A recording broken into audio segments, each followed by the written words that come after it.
কিন্তু আমি বিরোধী দলের একটা জিনিস আমি এটা বুঝি না, ওনারা আমাদেরকে ভালোই বাসে না, আমরা এত চেষ্টা করি, ওনারা বলে না স্পিকার বলে না তুম হামসে মোহাব্বত করো হাম বেওয়াফা নেহি করেঙ্গে, বলে না। উর্দুতে বললাম যাতে বুঝতে অসুবিধা হয়, উর্দু বই দেখছি একটা, আমি একটা উর্দু বই দেখছি, ওই যে পিছিয়ে উর্দু বই একটা আমাদের বিরোধী নেতা শহীদুর রহমান সাহেব এত সুন্দর কথা বলে, অর্ধেক তো এদিকে ফ্যানই হয়ে গেছে ওনার কথার। উনি এত সুন্দর করে বলেন আসুন না, কেন না আমরা এটা করতে পারি না, কেন না আমরা এটা করতে পারি না। মানে স্পিকার বিএনপি ফাঁসিবাদীর রাস্তা ধরে হাঁটা শুরু করছে, শফিকুর রহমান বিড়ালের মতো বাঁচতে চাই না, সিংহের মতো বাঁচতে চাই।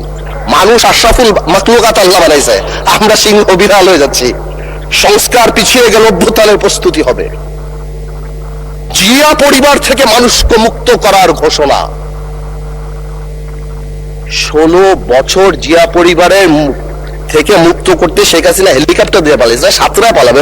স্পিকার বলে কি জিয়া পরিবার মানে বাংলাদেশের গণতন্ত্র, জিয়া পরিবার মানে বাংলাদেশের স্বাধীনতার ধারক বাহক, জিয়া পরিবার মানে বাংলাদেশের স্বাধীনতার ধারক বাহক। এখন জিয়া পরিবার মানে গণতন্ত্রের এখন কেন্দ্রবিন্দু, জিয়া পরিবার আগামী। আল্লাহ, আওয়ামী লীগ সরাতে 17 বছর লেগে 16 বছর, আপনাদের সরাতে 16 দিন লাগবে না। এইসব কথা বলার পরও যেই আমরা একটু অ্যাটাকে যাই, আসুন আমরা সবাই এক হয়ে যাই,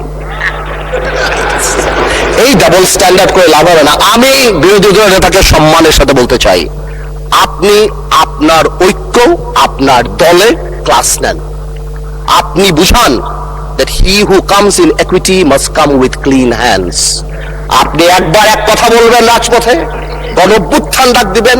এই যে নাহিদ ভাই কই আজকে হ্যাপি বার্থডে বললাম, সে দেখি আগে গুলি নাকি আগে খাবে। কে মারবে ভাই তোমার, কেন মারবো? আমরা একসাথে যুদ্ধ করেছি আমরা 2 বছর আগে, why would we do that? এই যে মাইন্ডসেট, এই মাইন্ডসেট দিয়ে আমরা কোনোদিনও কাঙ্ক্ষিত জায়গায় পৌঁছাতে পারবো না।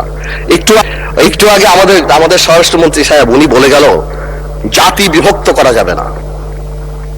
তো জাতি বিভক্ত না করলে মুক্তিযুদ্ধের ইতিহাস কিভাবে শিখাবো? হাওয়ার সাথে যুদ্ধ করছে, মুক্তি দেয়নি। জাতি বিভক্ত করা যাবে না, বাংলাদেশকে হিন্দু মুসলমানে ভাগ করা যাবে না, আমেরিকার আছে ভাগ করা যাবে না। মুক্তিযুদ্ধের ইতিহাস যখন বলতে হবে তখন আমি কার সাথে? আমি হাওয়ার সাথে যুদ্ধ করছি, আমরা রাজাকারের সাথে যুদ্ধ করছি।